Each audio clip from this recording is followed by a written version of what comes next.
We only kept you for the tax benefits, my mother said, smiling. We were at my 25th birthday dinner in the middle of a crowded restaurant on a Friday night. 6 words. That was all it took to demolish 25 years of everything I thought I knew. But here's the part my mother didn't know. I had been preparing for this exact moment for 8 months. As I reached into my bag and pulled out a plain white envelope, the air in the restaurant suddenly shifted. The era of lies was officially over. Have you ever felt like you're invisible in your own family?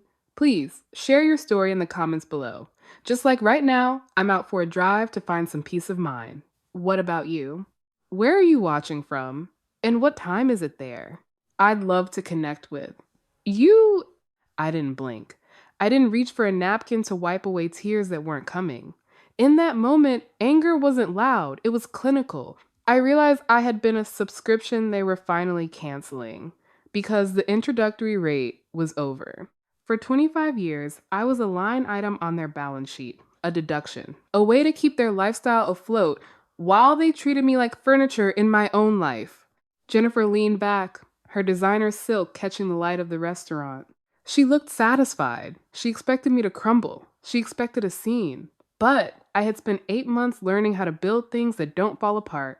It is funny you should bring up the tax situation, Jennifer, I said. I didn't call her mom. That title was a contract I was officially voiding, because while you were calculating my depreciation, I was auditing your history.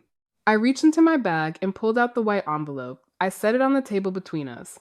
It looked small against the backdrop of our elaborate dinner, but it was dense with the weight of 25 years of stolen truth. Jeffrey finally looked up from his watch.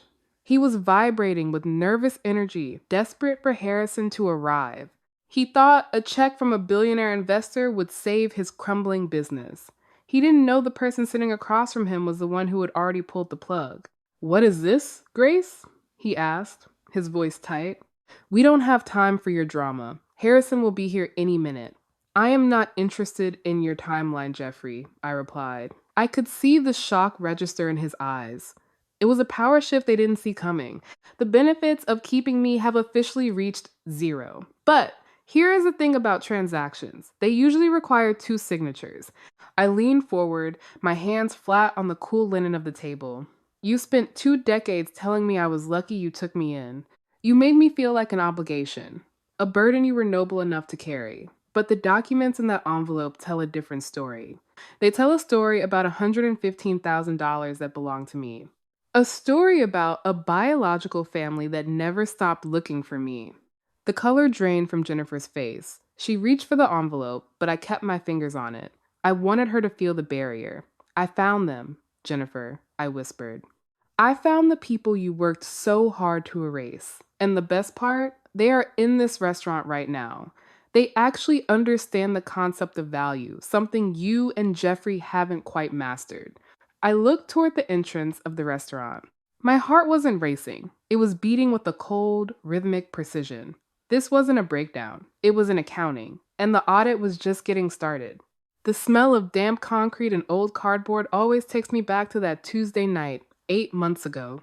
I was on my hands and knees in their basement in Portland, Oregon, sorting through boxes they were too busy to touch. They called it earning my keep. I called it a prerequisite for the roof they let me sleep under for $800 a month. I was 24 years old, working as an architectural intern during the day, and spending my nights designing project bids for Jeffrey's company for free. I was a silent partner in my own exploitation. I found the folder tucked behind a stack of outdated blueprints and a rusted water heater. It was labeled Grace, Miscellaneous. Most people would expect to find baby photos or elementary school drawings in a folder with their name on it. Instead, I found a receipt from a tax consultant and a ledger for a trust fund totaling $115,000. Jennifer and Jeffrey always told me my biological parents died in a car crash when I was 5. They painted themselves as saints who rescued a tragic orphan from the wreckage. For 20 years, I grew up believing I was a debt that could never be repaid, never knowing the crash was only the start of their deception. But Jennifer and Jeffrey had different plans. They didn't see a grieving child who had lost everything. They saw a capital injection. I sat on that cold floor for 40 minutes, recalculating every memory I had. Every time Jennifer reminded me how lucky I was that they took me in, She was really reminding herself of the profit margin. This is the trap of normalized cruelty.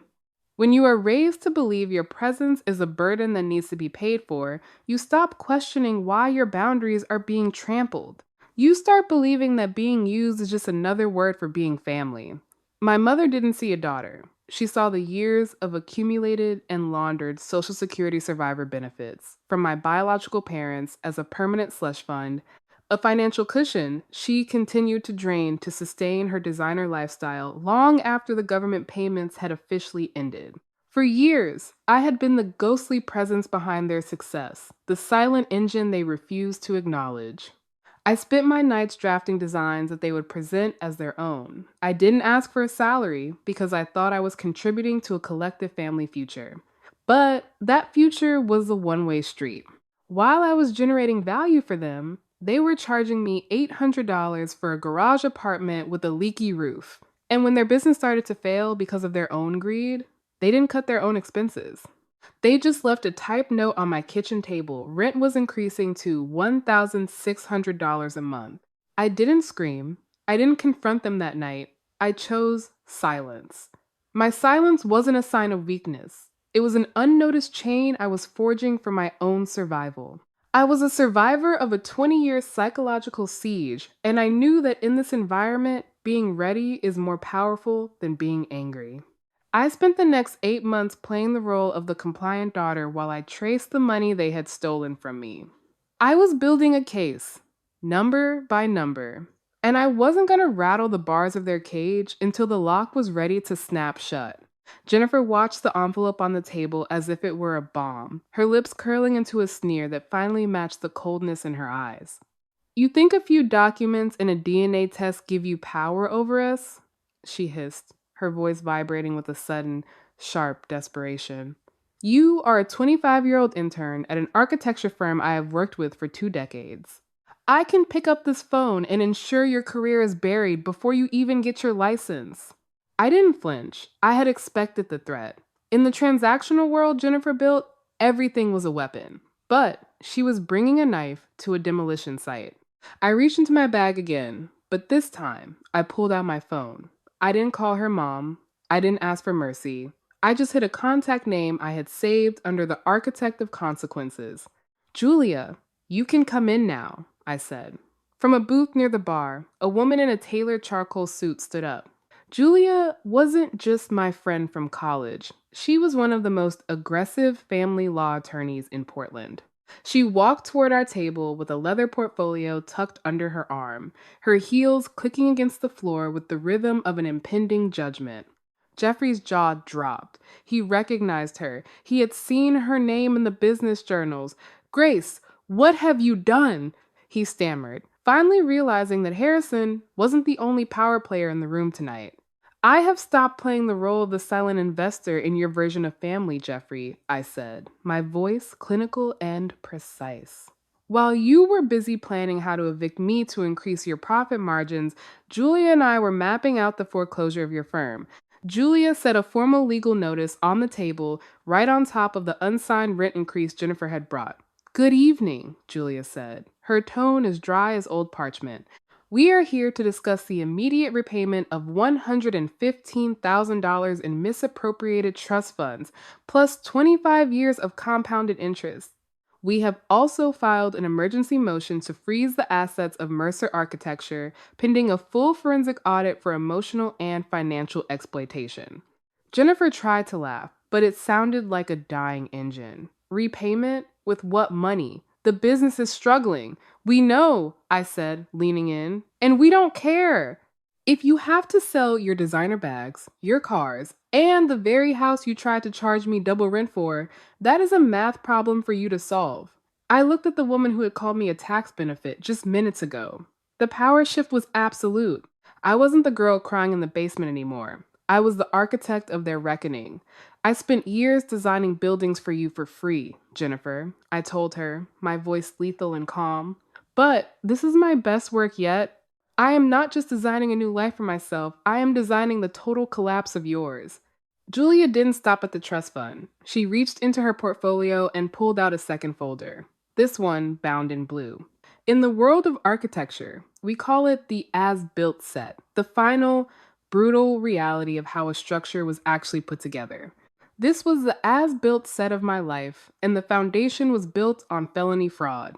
The forensic audit turned up something even more interesting than simple embezzlement, Julia said, her voice dropping an octave into a register of pure, cold finality. She slid a bank loan document across the table. It was dated 10 years ago, when I was only 15. It was a high-interest business loan for exactly $115,000. Jeffrey reached for it, his fingers trembling so hard he nearly tore the page. He looked at the borrower's name, and his eyes went wide. "It was for the company," he whispered, "a pathetic attempt to justify a crime. We were underwater. We were trying to save our future." "You were trying to save your future by mortgaging mine," I corrected. The loan wasn't in their names. They had exploited their status as my legal guardians to drain a trust fund left by my birth parents and opened a secondary line of credit using my social security number as a ghost cosigner. They had opened a line of credit under a minor's identity to bail out a firm that was failing because they valued appearances more than integrity. Jennifer tried to interrupt, her voice shrill with a panic she couldn't mask anymore. "We had power of attorney! We were your guardians." "Guardianship is not a license for identity theft," Julia countered, pointing to the bottom of the page. "And power of attorney doesn't allow you to forge a signature. This is a crude imitation of a teenage girl's handwriting, updated later to look like an adult's. It is identity theft, Jennifer. It is criminal fraud, and it carries a mandatory prison sentence." I rubbed my eyes, trying to summon a shred of regret, but there was only clarity. This wasn't a family dinner. It was a crime scene. My compassion had been a luxury they had overdrafted for 25 years. They hadn't just stolen my past, they had spent my identity as if it were a disposable resource. I realized they had been systematically intercepting my mail for a decade, shredding every credit alert and collections notice before I could see them, ensuring I remained blissfully oblivious while my financial reputation was being burned to the ground for their profit. The silence that followed was suffocating. Jennifer and Jeffrey sat frozen, the weight of their own choices, finally crushing the high society facade they had fought so hard to maintain. They weren't shocked by what they had done. They were shocked that I had stopped being their cash cow and started being their prosecutor. I looked at my watch. It was exactly 8 in the evening. The criminal twist in their narrative was complete. There were no more excuses. There was no more family dynamic to hide behind. They were just two people who had stolen from a child, and the clock had finally run out on their stolen time. Jeffrey was still looking toward the door, his neck craning every time the entrance bell chimed. He was so focused on the horizon of his own salvation that he didn't notice the man at the table directly behind us, the man I had personally invited to witness this reckoning stand up. Harrison didn't look like the billionaire savior Jeffrey had described. He looked like a man who had spent 25 years making decisions that actually had weight. He walked over and placed a hand on my shoulder, a warm, steady weight that felt more like home than 25 years in the Mercer household ever had. Jeffrey's eyes nearly popped out of his head. He finally stood up, stumbling over his own chair, his business smile returning with a pathetic, desperate flicker. "Harrison!" he gasped, reaching out a hand that Harrison completely ignored. "You are here. We were just celebrating Grace's birthday. We are so honored you could join us." Harrison cut him off before the lie could even take root. "I have been here for over an hour, Jeffrey," Harrison said. His voice was like concrete settling low, heavy, and immovable. "I've heard every word you said to my daughter." The silence that hit our table was absolute. Jennifer's glass of wine slipped from her hand, splashing red across the legal notice I had refused to sign. "Daughter?" she whispered, the color draining from her face until she looked like a ghost of her own social ambitions. "I'm the man who holds the contract for your company's survival," Harrison continued, his gaze shifting to Jeffrey with the clinical coldness of an auditor. "I'm the investor you have been begging for. And I am the father of the child you spent the last 2 decades treating like a depreciating asset." Jeffrey collapsed back into the booth. He looked lost and broken, his carefully constructed world of corporate prestige crumbling around his feet. He tried to speak, to beg, to explain how $115,000 was just a temporary fix for a larger family goal. But there's no explaining identity theft to the man whose child you spent like a currency. Jennifer tried to rally her makeup smearing as she reached for my arm. Grace, honey, you have to understand. We were a family. We were trying to protect everything we built for you. You weren't building anything for me, Jennifer, I said, leaning away from her touch. You were building a monument to your own ego, using my stolen identity as the mortar. You didn't keep me for love. You kept me for the deduction. Harrison squeezed my shoulder, his presence filling the space Jeffrey had left empty for 25 years. I spent over 2 decades following every lead, but Jennifer and Jeffrey had covered their tracks by filing a fraudulent death certificate in a different county and legally changing Grace's last name. It wasn't until her recent DNA kit triggered a direct match in my private database that the walls they built finally came crashing down. They used their legal connections to hide her, to turn a grieving father's child into their own private tax haven. They didn't just steal her identity. They stole our entire lives. And you two just gave me every reason to ensure you never have a business, a home, or a reputation in this town again. I stood up and picked up the white envelope. I didn't need to sign their papers. I was finally the architect of my own boundaries. We walked away while they were still staring at the empty table, two people realizing that when you value humans as transactions, you eventually end up bankrupt. The news of the identity theft and trust fund embezzlement spread through Portland like a structural fire. In the architecture community, your reputation is your foundation, and Jennifer and Jeffries had just collapsed into a sinkhole of criminal fraud. Within 48 hours, our legal team secured an emergency injunction, and every major client Mercer Architecture had ever secured issued a formal termination notice. You cannot hire people to design your future when they have spent 20 years systematically dismantling their own daughter's identity for a profit margin. The downfall was swift and clinical. Because the bank loan they had forged in my name was tied to the firm's primary assets, the criminal investigation triggered an immediate freeze on their accounts. Jennifer and Jeffrey were forced to sell the pristine townhouse, the luxury vehicles, and even the designer wardrobe Jennifer had worn like armor against her own inadequacies. They moved into a cramped, one-bedroom apartment in a deteriorating neighborhood, living in the same kind of financial uncertainty they once used as leverage to keep me compliant.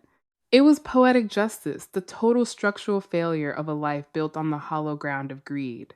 I didn't stay in Portland to watch the final pieces of their facade hit the ground. With the help of Julia and Harrison, the full $115,000 plus decades of compounded interest was legally returned to me.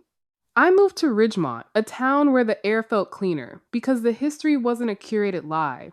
Harrison and I are still learning how to be family, navigating a landscape where affection isn't a transaction, and presence is a gift, not a burden. I used the returned funds not to build a monument to my own success, but to found the Ledger Studio. We are an architectural firm with a specific mission. We provide pro bono design and legal advocacy for foster children and young adults who have been victims of financial exploitation by their guardians. We ensure that no other child is ever treated as a fiscal deduction or used as a secret line of credit. This is what I have come to call seed planters justice. Revenge, in its rawest form, is about looking backward at what was taken. But true justice is about looking forward and planting something beautiful in the space where the battlefield used to be. By building a sanctuary for others who were treated like ledger entries, I made sure that the Mercers' legacy wasn't the fraud they committed, but the resilient, helping hands that grew out of the wreckage they left behind. I am finally building things that are meant to last. I stand here today, at the window of my new office in Ridgemont, looking out at a horizon that finally feels solid. I've come to realize that for 25 years, I wasn't living a life. I was maintaining a performance for an audience that only cared about the price of the ticket. I spent my energy trying to be enough for people who had already decided I was just a profitable entry on a tax return. If you find yourself in a similar situation, remember, this love is not a transaction that expires when the benefits run out. If someone holds your basic needs hostage, your housing, your insurance, or your sense of security and calls it love, you need to see it for what it truly is. That is not love, that is leverage. And you do not owe a single ounce of gratitude for leverage. Cutting ties with a toxic family isn't an act of cruelty, it's an act of self preservation. Some might say real forgiveness means staying and taking the abuse, but they've never watched their own identity be spent like a currency. I gave Jennifer and Jeffrey exactly what they asked for, but on my terms, and then I walked away for my own peace of mind. Sometimes the best revenge isn't a grand explosion, but simply becoming the person they said you couldn't be, while they fade into the background of their own poor choices. Forgiveness isn't always for the other person. Sometimes it's the only way to set yourself free.